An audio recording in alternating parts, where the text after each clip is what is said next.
The city must have looked terrible, smelled terrible, been awful to be in, and terror must have reigned everywhere. Sufferers, racked with fever and overcome with unquenchable thirst, would crawl into the city cisterns and water mains to die.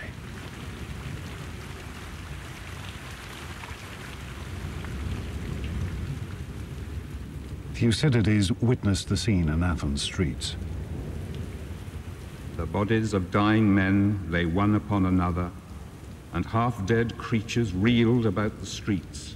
The catastrophe became so overwhelming that men cared nothing for any rule of religion or law. The plague's effects on Athens were absolutely devastating. The whole fabric of Athenian society broke down. Morally, people saw no point in being good. Why be good if the good and the evil die just as easily?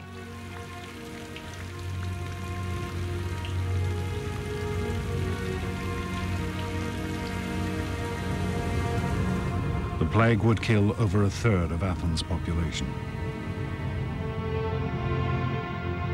And then it struck the city's figurehead,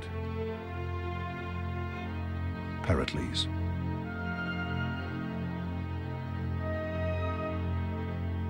Plutarch, Pericles' biographer, described his symptoms.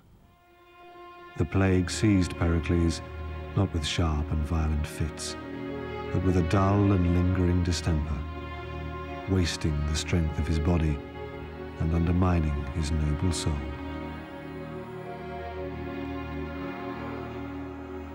By the end, the patrician hero of the city was reduced to relying on potions and magic in an attempt to cure himself.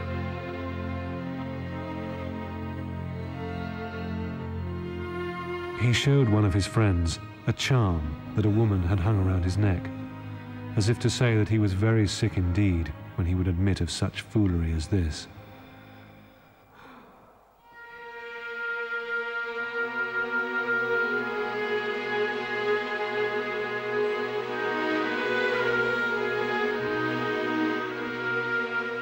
Finally, after 6 months of lingering illness, Pericles died in 429 BC.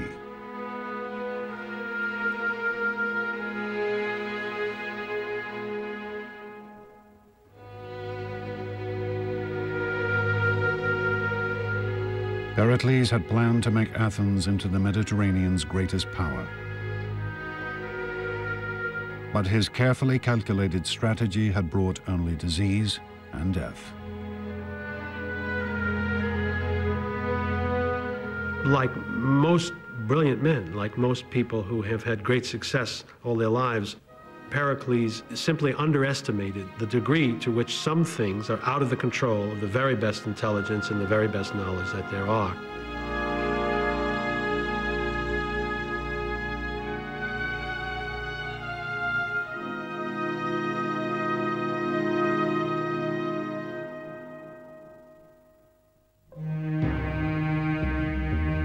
Pericles' death would have far-reaching consequences. It soon became clear that this one man had been the linchpin of the Athenian state. Plutarch records that the changes were swift and dramatic. Those who, while he lived, had resented Pericles' great authority, now realized that he had been the main protector of public safety. So great a corruption and such a flood of mischief and vice followed.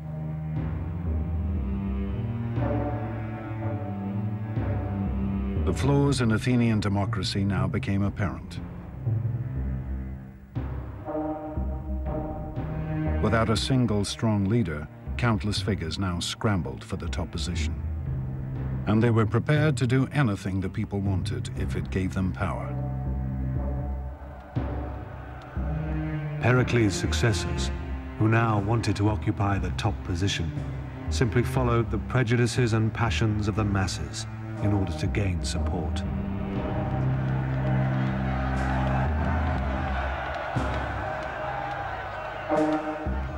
Athenian democracy now revealed a new and terrifying potential. the potential to slide into mob rule.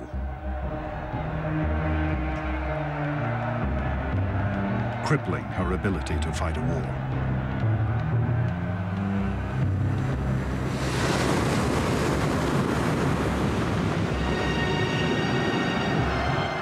As the conflict raged on, an Athenian naval force won a skirmish with the Spartans in rough and storm-tossed seas. The generals who had commanded the force returned to Athens expecting a hero's welcome.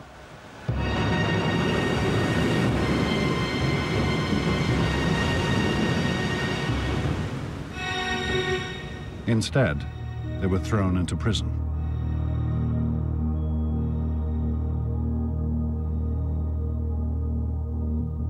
The storm had forced the Athenian commanders to sail straight back to Athens, without picking up any of their soldiers who had fallen overboard during the battle.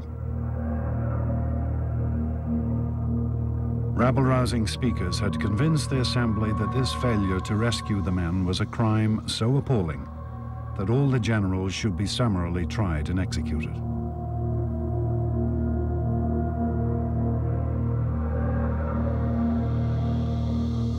We know of only one man who stood up and attempted to calm the fevered assembly: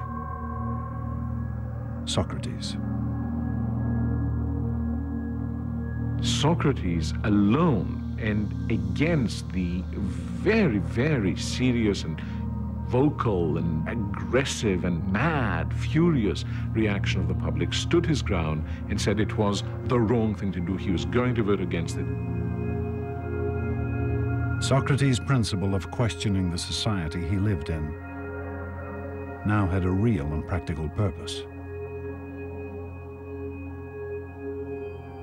He refused to bow to any pressure and thought for himself and do the thing that his conscience and his reasoning told him was the right thing to do.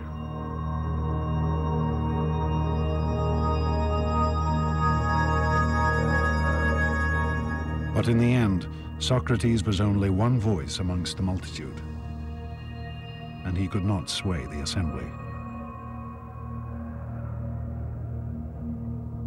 The generals were condemned to death by drinking poisonous hemlock.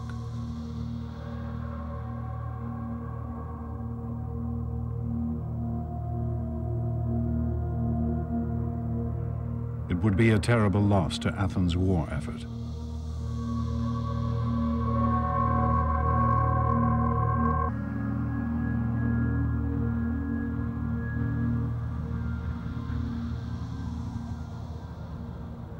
With the assembly in the hands of self-interested despots, once mighty Athens began to lose her way. After the death of Pericles, Athens never again had a political leader with a well-thought-out general picture or a set of goals that he could pursue with reasonable hope of bringing them to fruition. The war against Sparta degenerated into a bitter, dragging conflict that spread over a decade. The Spartans ravaged the land around Athens, and the Athenian fleet kept the city supplied.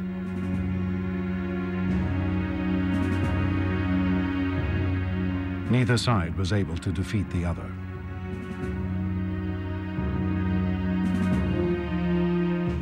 Deprived of victory, the Athenians grew increasingly frustrated. Were they not the greatest state in all of Greece? Surely the time must come for Athens to prove her power once and for all.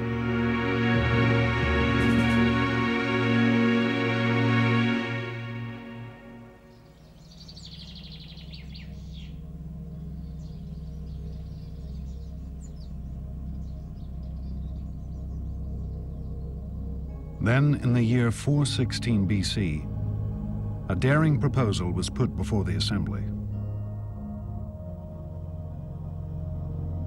A proposal which, even if it did not defeat the Spartans, would at least satisfy Athens' hunger for glory.